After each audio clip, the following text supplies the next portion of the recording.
magandang umaga po sa bawat isa. Inaanyayahan ko po na patiin ninyo ang mga bawat pamilya na nanonood ngayon.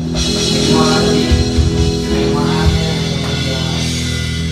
kung kaya pinagpala, isang malakas na amen naman niya. Amen! Ngayon, isang magandang linggo na naman. Siyempre, hindi natin isang ding hadlangang virus na yan para tayo makapanambahan sa Panginoon. Diba? Virus na yan, pero meron tayong maraming Panginoon. And hindi man tayo magkakasama physically, pero alam natin, magkakasama tayo sa spirito at panalangin. Ngayon, para sa pagsisimula ng ating gawain, inaanyayahan ko po na tumayo. Sabi tayo tumayo. Para basahin ang aklat ng awit 150. Purihin ninyo ang Panginoon, purihin ninyo ang Diyos sa kanyang sanktuaryo. Purihin ninyo siya sa langit ng kanyang kapangyarihan. Purihin ninyo siya dahil sa kanyang mga makapangyarihang gawa. Purihin ninyo siya ayon sa kanyang nalidag na kadalaran. Purihin ninyo siya ng tunog ng pakakak. Purihin ninyo siya sa salteryo at alba.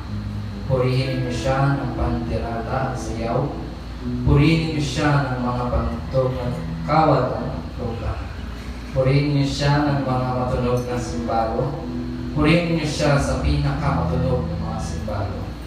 Purihin ang bawat bagay na may hihina ang Panginoon. Purihin ninyo ang Panginoon. Salit tayo. Panginoon, isang magandang umaga na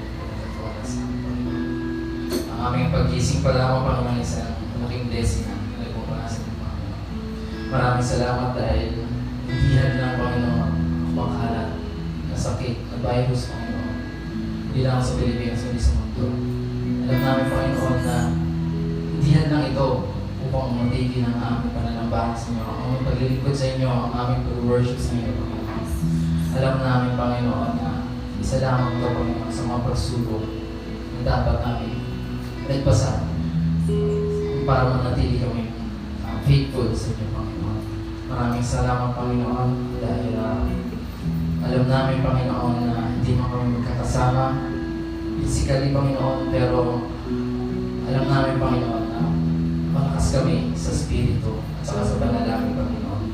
Maraming salamat, Panginoon, sa inyo namin binibigay, Panginoon, ang araw na ito para sa inyo lamang, Panginoon. Aming mga salita ang pag-aaralan, Panginoon.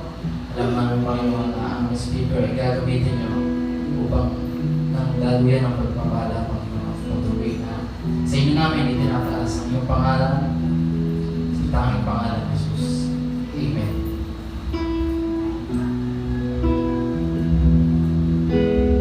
Isang magpalang umaga po muli sa ating lahat.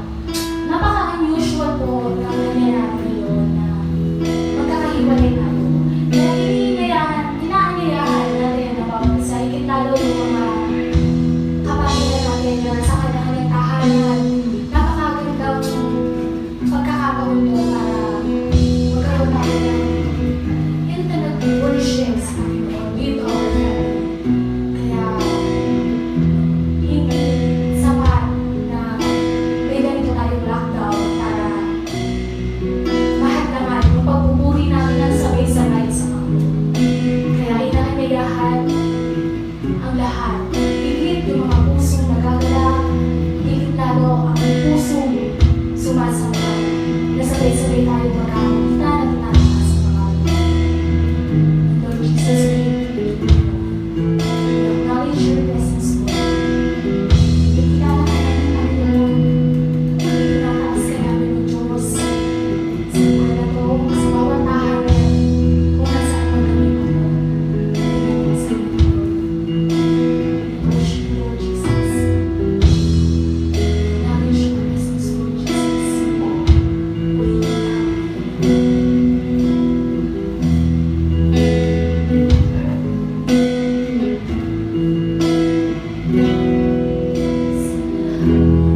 Nakilangin ka sa buhay ko,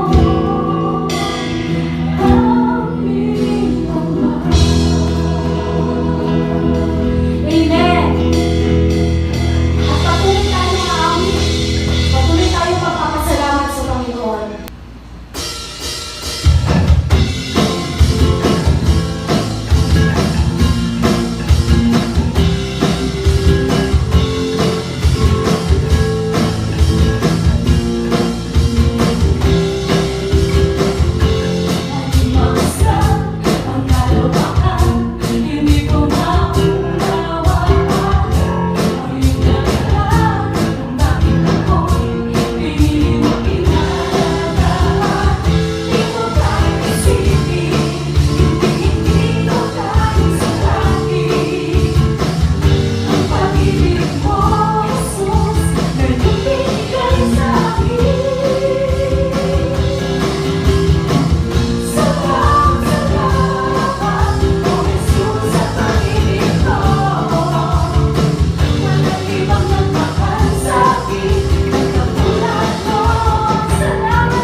Isang mapagpalang Sunday morning po sa ating lahat mga kapatid.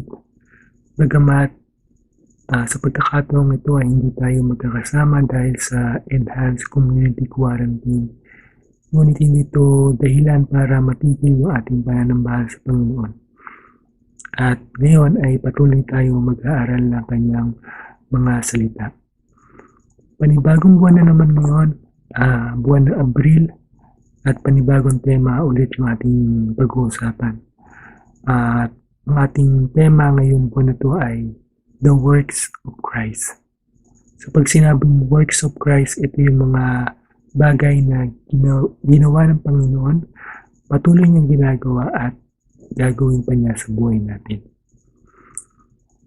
Sabi dito, the work of Christ is He brings life. So pag sinabing buhay, ano yung unang sumasagi sa isipan natin? So bilang mga Pilipino, marami tayong kasabihan. Diba, katulad na lang ng ang buhay ay parang gulong, minsan nasa babaw ka, minsan nasa ilalim. Dito meron tayong titignan na apat na quote about life. Sabi to, life is like looking for your phone. Most of the time, it's in your hand. Mukhang nakarelate sila. Next, sabi nito, life is short. Smile while you still have teeth. Sabihin mo sa katabi mo, smile ka naman dyan. Diba sa panahon ngayon, parang ang hirap ng ngumiti dahil sa mga hindi maganda nangyayari. Pero dahil nga maikli lang yung buhay, kailangan maging masaya pa rin tayo para ma-enjoy natin yung buhay na kaloob sa atin ng Diyos. So, keep on smiling always. Diba? Kasi smile is, diba, best medicine for us. Para humaba yung buhay natin. Life is like riding a bicycle. To keep your balance, you must keep moving. Diba? Sa buhay natin kailangan move forward lang natin. Diba? Hindi na kasi natin mababalikan yung nakaraan. So, always keep on moving. And lastly, life is too deep for words, so don't try to describe it. Just live it. So, ayun yung mga ilan na kasabihan. Marami pa tayong kasabihan about sa buhay. Sa umagang ito, bago natin alamin kung ano ba yung buhay na binibigay sa atin ng Panginoon or yung ino-offer sa atin ng Panginoong Jesus, kilalanin muna natin kung sino ba si Kristo, kung sino ba ang Panginoong Jesus. Diba sabi sa John 1:1 or John 1 verse 1 to 5, sabi dito sa New King James Version, in the beginning was the Word, and the Word was with God, and the Word was God. He was with God in the beginning. All things were made through Him, and without Him nothing was made that was made. In Him was life, and the life was the light of men, and the light shines in the darkness, and the darkness did not comprehend it. So dito sa verse 1 makikita natin na yung pasimula pa lamang ay naroon na ang salita. Itong salita na to, kung titingnan natin yung verse 14, tumutukoy ito sa Panginoong Jesus, na siya yung salita na nagkatawang tao. Dito sa verse 1 makikita natin na yung salita na to ay persona. It's a person. Dito sa verse 1 makikita natin yung word na He. Diba? He was in the beginning with God. Bago pa likhain yung mundo, ang Panginoong Jesus ay siya na. Diba? And lahat ng bagay ay ginawa niya. Diba? Walang bagay na hindi nagawa ng dahil sa Kanya. And yung buhay ay hindi dahil sa Kanya. Sabi nga, God is the author of life. Diba siya yung nagbigay, siya yung kukuha. So, ang Panginoong Jesus ang nagbigay sa atin ng buhay. At sa kanya nanggaling yung buhay. Sabi niya sa next verse na ating pag-usapan, the thief does not come except to steal and to kill and to destroy. I have come that they may have life and that they may have it more abundantly. Ang Panginoon Jesus yung nagsasalita dito na meron siyang buhay na ibibigay sa atin sa bawat nagtitiwala sa Kanya. And iba sabi doon, more abundantly. Mamaya pag-uusapan natin kung ano yung ibig sabihin niya. Pero bago ang lahat, bago tayo mag-proceed, manalangin muna tayo. Lord God, salamat sa pagkakataong ito. Kayo patuloy na mag-usap sa amin. Speak to us through your Holy Spirit. And kayo yung mas makilala pa namin. At yung buhay na kaloob, Panginoon, ay makamit din namin, Lord, sa umagang ito. Salamat, Panginoon. Pagpalain niyo, Lord, yung mga salita mo. In Jesus' name we pray. Amen. At sabi ito, the thief does not come except to steal. So we will talk about first yung mga bagay na nag-i-steal sa buhay natin, yung mga stealers of life. Kasi sa mundong ito, maraming stealers of life. Meron tayong apat na pag-uusapan. Sabi ito sa una, stealers of life, pleasure. Ano ba ibig sabihin ng pleasure? Ang pleasure, ito yung mga kagustuhan natin. Ito yung mga ninanais natin. Diba? Kung ano nasa puso natin. And hindi naman masama na magkaroon ng pleasure. Kasi it's a gift from God, diba? Na magkaroon tayo ng ganitong nais sa mga buhay natin. Pero madalas, dito tayo na-focus. Diba? Kapag gusto ko, ito yung gagawin ko, ganyan. Katulad na lang na, diba, alam niyo yung YOLO. You only live once. Totoo naman talaga yun. We only live once. Pero hindi ibig sabihin mo na lahat ng gusto natin gawin ay dapat natin gawin. Kaya pleasure. Madalas ito yun isa sa mga umaagaw sa buhay natin. Sabi dito sa Ecclesiastes verse 1 to 8, the eye is not satisfied by seeing or the ear filled with hearing. Totoo yun na may mga bagay tayo na nais na kapag nakuha na natin, hindi pa rin tayo nasa-satisfied. Diba? So, ano man yung mga bagay na kunyari, dream job mo or dream house mo or anything na pinapangarap mo.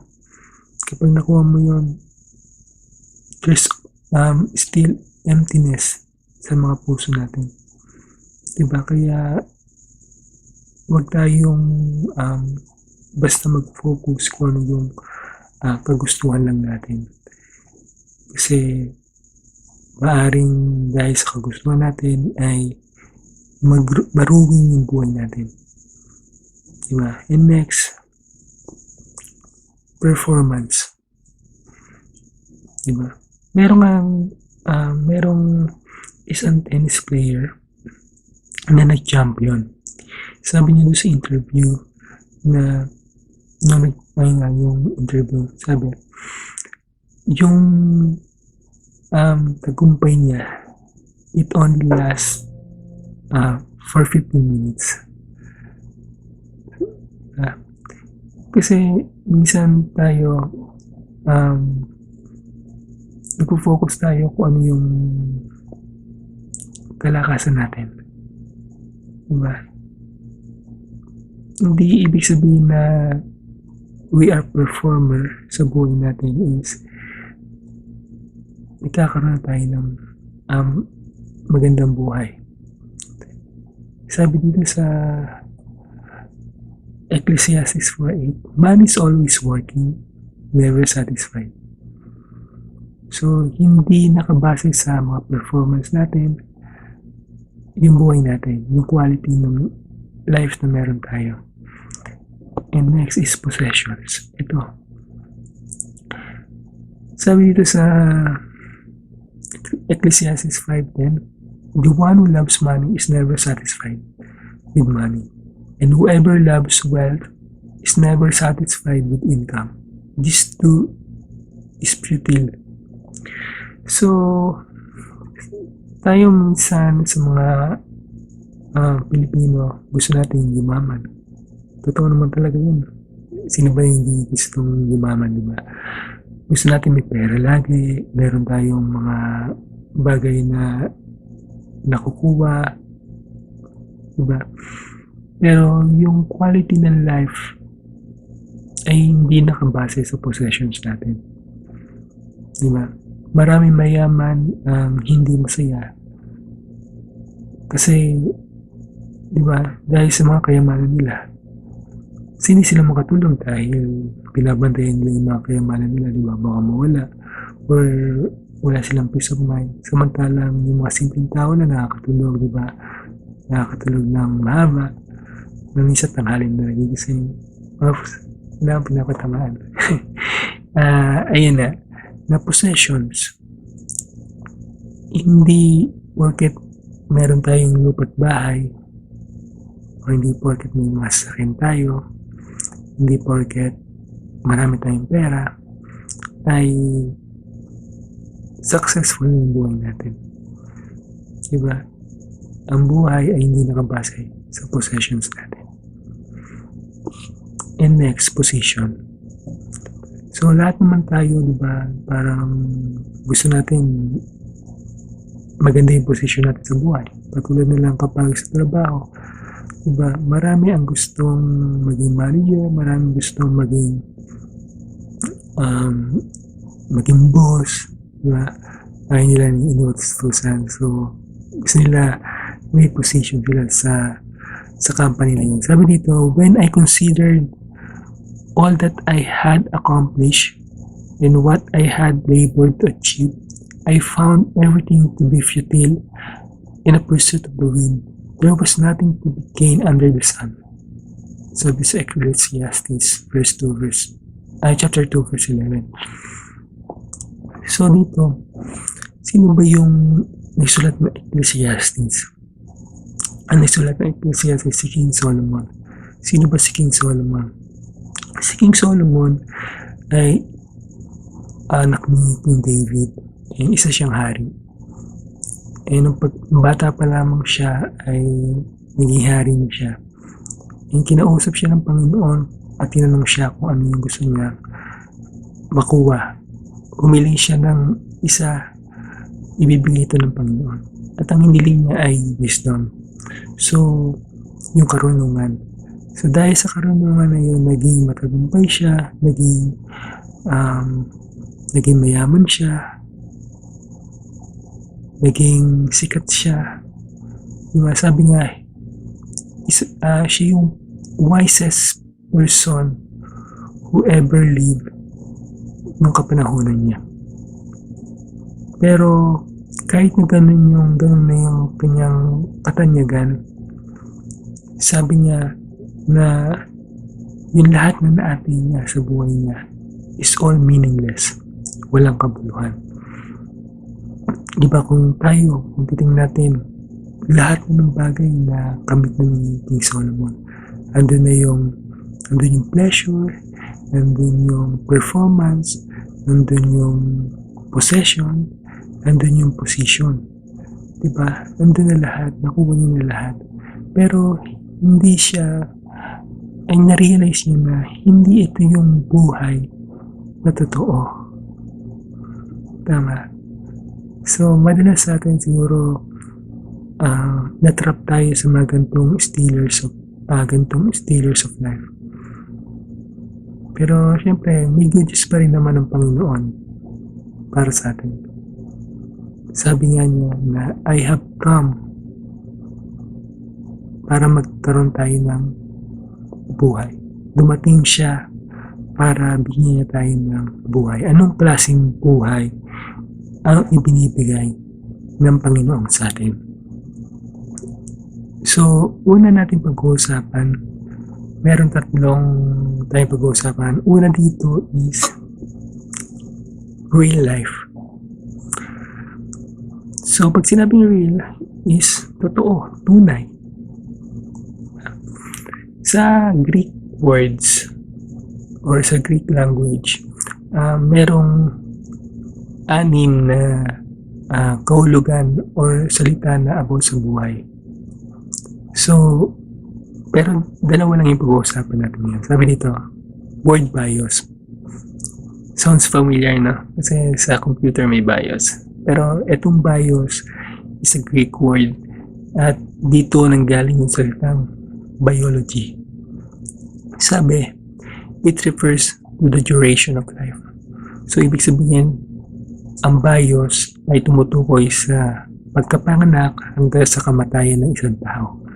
Ito rin ay tumutukoy sa mga pangangailangan niya, pangangailangan pisikal, katulad ng pagkain, shelter, diba, ng inumin, lahat ng pangangailangan pisikal, tumutukoy ito.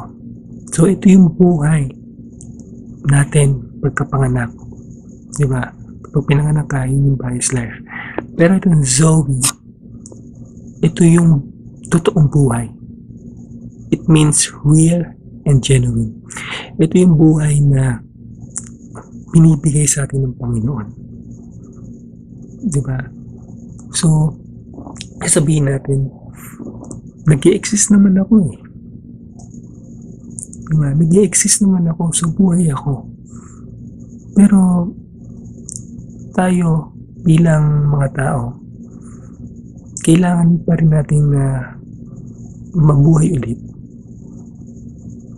Ano yung ibig sabihin nito? Sabi nga ng Panginoon doon sa John chapter 3 na unless na maging born again tayo. So, ito yung born again, hindi to religion. It's all about personal relationship mo sa Panginoong Jesus. Kasi tayo bilang mga tao ay nasa kasalanan. So, hindi tayo nabubuhay na naayon sa kalooban ng Panginoon. Bagamat nag-exist tayo dito, pero yung real life na binibigay ng Panginoon, hindi natin nararanasan. Sabi nga, mararanasan mo lang yung Zoe life if magkakaroon ka ng personal relationship sa Panginoong Jesus. So bakit? Bakit ba kailangan ng personal relationship sa Panginoon? Sabi dito, the thief does not come except to steal and to kill and to destroy. I have come that they may have life. Diba? Na yung buhay na to is not an ordinary life. Diba? Dito yung life na alam natin, nakagis na natin. Ibang buhay to, totoong buhay.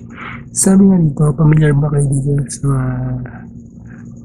nasa picture? So, zombies. So, we are like Walking Dead. Diba? Mga naglalakad na patay. Bakit? Sabi ito, once you were dead because of your disobedience and your many sins, you used to live in sin, just like the rest of the world, obeying the devil, the commander of the powers in the unseen world.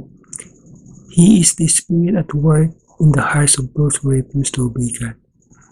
All of us used to live that way, following the passionate desires and inclination of our sinful nature. By our very nature, we were subject to God's anger, just like everyone else. So, ang isang tao kapag wala pang personal relationship sa Panginoon, we are dead in sins, sa kasalanan. Diba? Lahat tayo nagkasala, walang malinis sa harapan ng Panginoon. walang matuwid sa harap ng Panginoon. So katulad dito, sabi nito na we used to live according to the passionate desires o yung pita ng laman. Katulad nitong zombies, di ba? Paano ba sila gumalaw? Gumagalaw sila according sa pita ng kanilang mga laman, di ba? Yung nature nila. So tayo, nung wala pa tayong relationship sa Panginoon, sabi nga, we are enemies of God. Diba? Hindi pa natin nasusumpungan yung totoong buhay. Kasi we are all dead in the eyes of God. Diba? Pero, siyempre may genius pa rin naman ang Panginoon. Sabi nito sa verse 4, but God is so rich in mercy and He loved us so much. Mahal na mahal tayo ng Panginoon. That even though we were dead because of our sins, He gave us life. Ito yung real life. Yung Zoe life, when He raised Christ from the dead. But it is only by God's grace that you have been saved. Ephesians 2, verses 4 to 5. Ang tanong, do we have that kind of personal relationship with Jesus? Na-experience mo na ba yung totoong buhay? Minsan nakakapagod na. Nakakapagod kasi paulit-ulit na lang yung buhay mo, parang routine na lang. Or hindi ka satisfied sa mga nangyayari. Hindi ka nagiging satisfied sa buhay mo. Pero ang Panginoong Hesus nag-offer siya ng real life. And madalas din tayo bilang mga tao, we live according to the approvals of others. Ibig sabihin, nabubuhay tayo sa expectation ng ibang tao. Nabubuhay tayo dahil sa kanilang sinasabi. Diba? Pag may sinabi silang ganito, ay yung gusto natin gawin or kung ano yung uso ay yung gusto natin ipamuhay. Pero hindi yun yung life na gusto ng Panginoon. Gusto niya yung totoong buhay. Yung Zoe life. Diba? Na may experience lang natin kapag nagkaroon tayo ng personal relationship sa Panginoong Hesus. And pangalawa, abundant life. Ito yung kanina. Pero pag sinabing word na abundant, ano yung unang sumasagi sa isipan mo? Siguro ganito.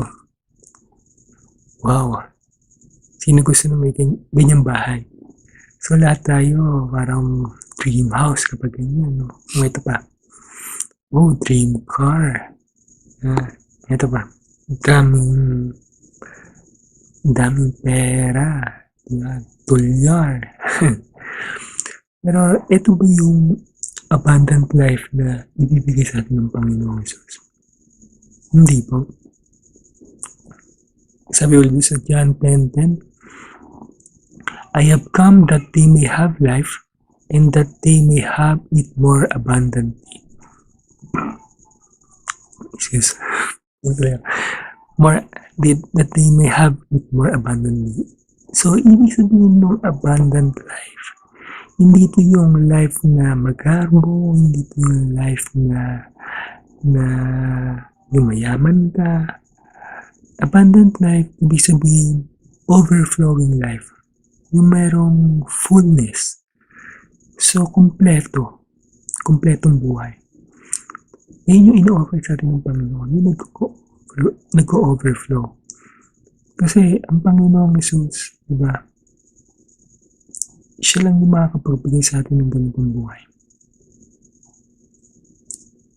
So, itong life na to is full of joy, full of peace, full of enjoyment, diba? So, ikaw ba, kapatid? Gusto mo ba ng ganitong buhay? Abundant life? Kasi iba yung abundant life na sinasabi ng mundo. Sinasabi ng mundo, kailangan madami kang pera, kailangan may ganito ka, may ganyan ka. Pero hindi yung tunay na buhay eh.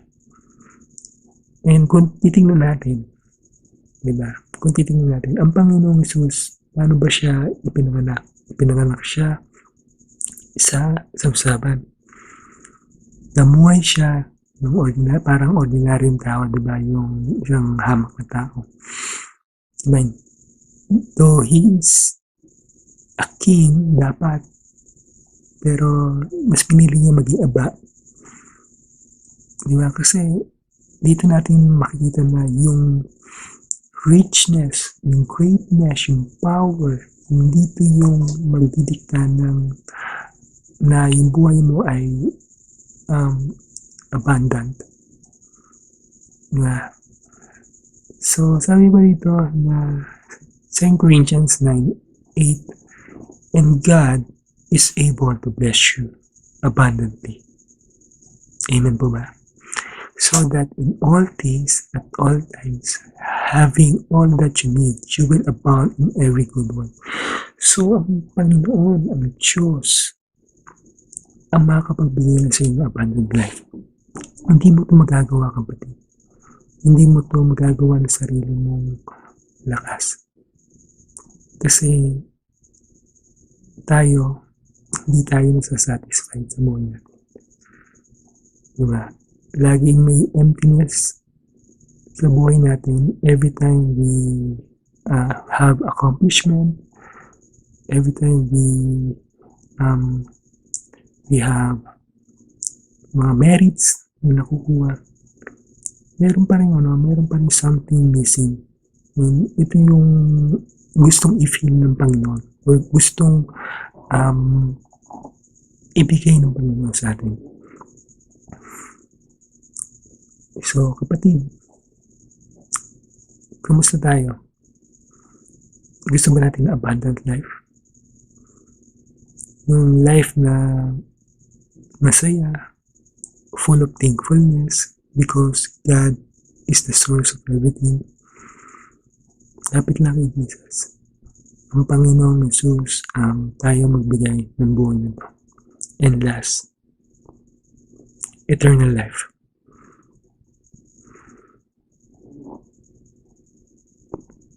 Sabi sa 1 John 5 verses 11 to 13, and the testimony is this, that God has given us eternal life, and this life is in His Son. He who has the Son has the life. He who does not have the Son of God does not have the life. These things I have written to you who believe in the name of the Son of God, so that you may know that you have eternal life. Buhay na walang hanggan. Sabi nga, we only live once, and after this life is eternity.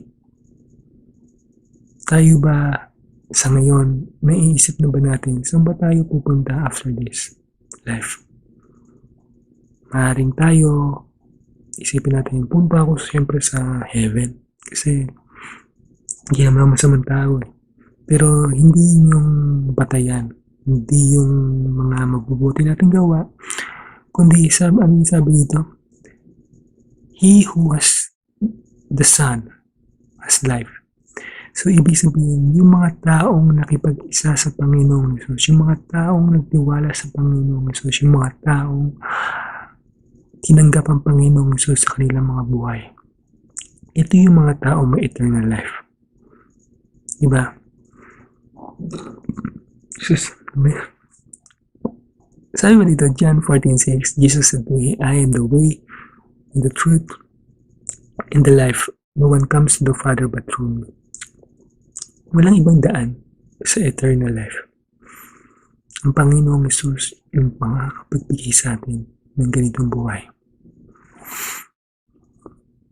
And sa John 10:27 to 28, my sheep hear my voice, know them, and they follow me. And I give eternal life to them, and they will never perish, and no one will snatch them out of my hand. Ang Panginoong Yesus yung nagsasalita dito. Makikita natin na siya yung nagbigay ng eternal life sa kanyang mga tupa. Sa kanyang, diba? Yan, sa kanyang mga tupa nga. And hindi sila mapapahamak. So isa ba tayo sa mga tupa ng Panginoon? Nasa flock ba tayo? Eternal life. Isipin mo, kung dito sa mundong ito naging masagana ka, sabihin natin nakamit mo ang lahat, ngunit wala kang Panginoong Yesus sa buhay mo. Sa tingin mo ba worth it yun? Sa mundong ito? Sa mundong ito siguro masaya. Pero after this, kapag tayo namatay, ano yung eternity na pupunta natin? Dalawa lang naman, it's eternal life or eternal punishment. Ang Panginoong Yesus, sabi nga, yung isa sa mga ginawa niya is to bring life. And that kind of life is eternal life, everlasting life.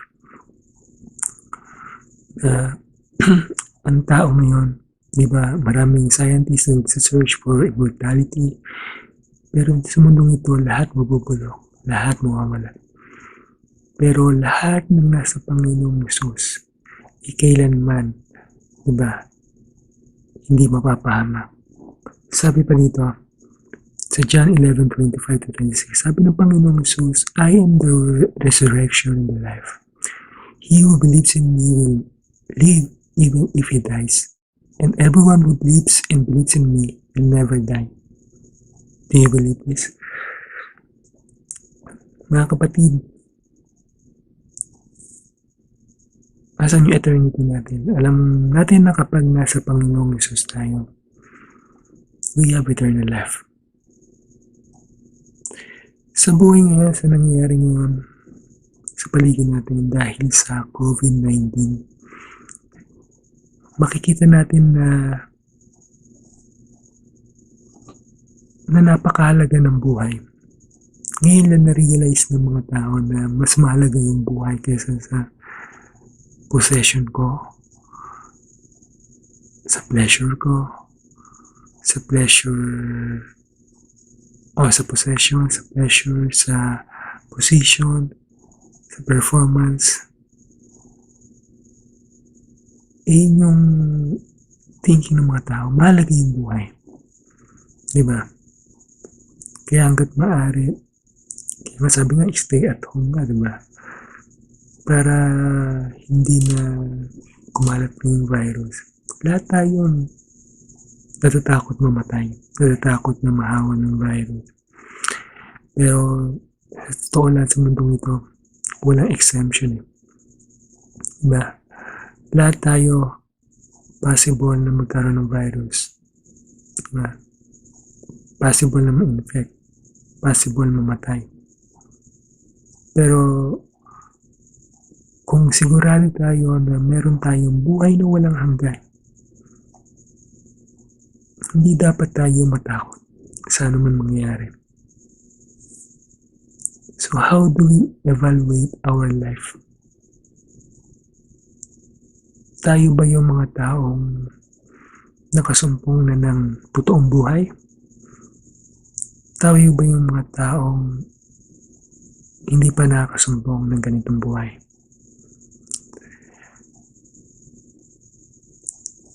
Sabi nga, yung work of Christ is He brings life. What kind of life? He brings real life. Totoong buhay. Hindi lang yung basta nag-exist ka. Yung buhay na may purpose. He brings abundant life.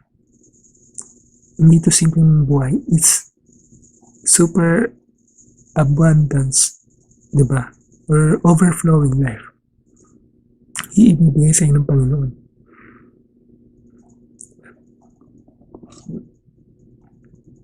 And last, sabi dito, He brings eternal life. Kaya, sa atin, mga kapatid, ang buhay ng tao, diba, ay parang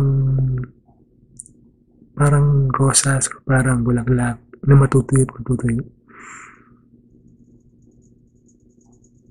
Diba? Pinaghahandaan natin yung buhay na to, yung buhay na pang-araw-araw natin. Pero mas ngayon, mag-invest tayo doon sa totoong buhay, yung eternity. Kasi yung eternal life or yung eternity natin, ito na yung diba? Pinakatotoong, kasi doon wala nang mabubulok, doon wala nang sakit, doon wala nang iiyak. Kapag nasa eternity na tayo kasama ng Panginoon, masaya na yung buhay. Diba? We are all satisfied sa piling ng Panginoon. So, kung tayo man ay wala pa talagang koneksyon sa Panginoon, Jesus, kung tayo man ay parang doubtful pa, kung naranasan ko tong buhay na ganito, may chance pa. Kasi habang nandito pa tayo, habang hindi pa dumadating yung Panginoon, there's always more chances, diba? Para hindi pa huli ang lahat. Sabi nga, it's never too late. Kaya yun na ang Panginoong Hesus ang makakapagbigay sa atin ng buhay na totoo, buhay na sagana at buhay na walang hanggan. Sana na-bless tayo sa mga ganitong encouragement lalo sa panahon ngayon na punong-puno ng negativity. Basta magtiwala tayo sa Panginoon. Ano man yung nangyayari, as long na nasa kamay tayo ng Panginoon. Sabi nga, walang makakapag-snatch sa atin sa kanyang mga palad. Kaya magtiwala lang tayo at mag-abide lang tayo sa Panginoon. Huwag tayong lalayo. Diba? Kahit ano yung maging sitwasyon, huwag tayong lumayo sa Panginoon. Lagi tayo manghawak sa kanyang mga salita. Kasi hindi niya tayo pahabayaan. And He will bring us life, a true life, a new life, na palugod-lugod sa kanyang harapan. So, mahali tayo manalangin ngayon. Sama-sama tayong mag-pray sa pagkakataong ito. Let us all pray. Panginoon, salamat dahil kayo yung Diyos na nagbibigay buhay. Kayo yung Diyos na nag-o-offer, Lord, na real life, nag-o-offer na abundant life, and also eternal life. Salamat, Panginoon, kasi kayo yung Diyos na totoo. Kayo yung Diyos na nagbibigay sa amin, Lord, ng pag-asa, Lord God. Sa kabila, Lord, na nangyayari sa amin, Lord, mahalaga talaga yung buhay. Mahalaga na ma-experience namin, Lord, yung buhay na binibigay sa amin. And tulungan niyo po kami, Lord, na maging sigurado na we have this kind of life. And kung kami ng Panginoon ay hindi pa sigurado, Lord, or hindi pa namin tinatanggap, Lord, yung buhay na kaloob mo. Right now, Panginoon, we ask for forgiveness, we ask for your work, Panginoon, na maranasan namin sa mga buhay namin. Kayo lang, Panginoong Jesus, yung kailangan namin, Lord, yan. Kahit ano pa meron kami sa mundong ito, if wala naman kayo sa buhay namin, it's all nonsense, it's all meaningless.